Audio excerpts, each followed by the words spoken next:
So kids, how are you? This is one of my favourite places in the house. It's where I do my pull-ups. Watch. Now, I used to not be able to do that many. I can do about 10 in a go now. But when I started doing pull-ups, I could only do 3. Now, the reason I wanted to show you my pull-ups was because this is the card this week. It says, I'm strong. I'm strong.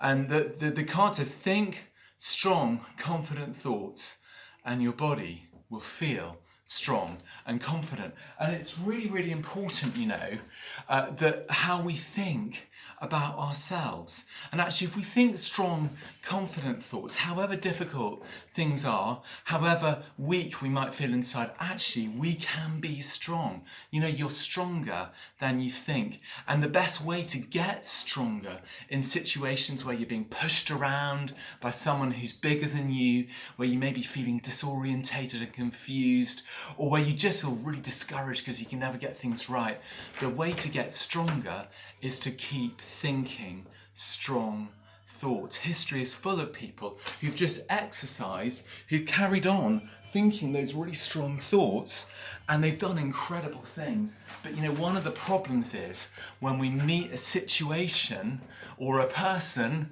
or a thing that's just bigger than us, and we just know we're weaker than it. And that's where the Bible can really help.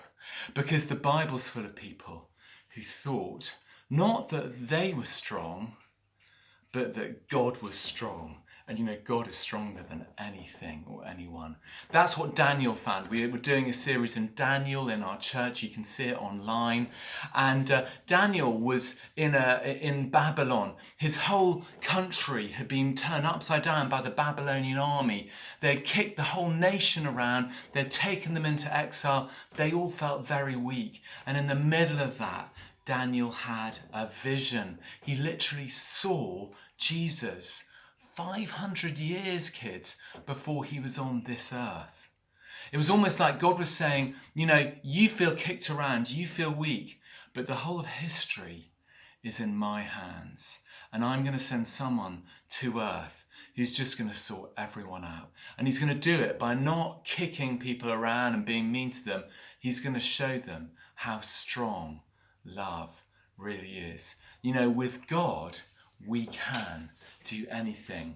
I'd encourage you to think strong thoughts about yourself, but also look to Jesus. Maybe you can imagine he's there in your house. If things are really, really hard, that he's actually with you. Because as we begin to imagine he's there with us, we find what so many people have found through the centuries, that he actually is. And with Jesus on our side, we can do anything, even if it means doing 1,000,000 pull-ups. God bless you, kids.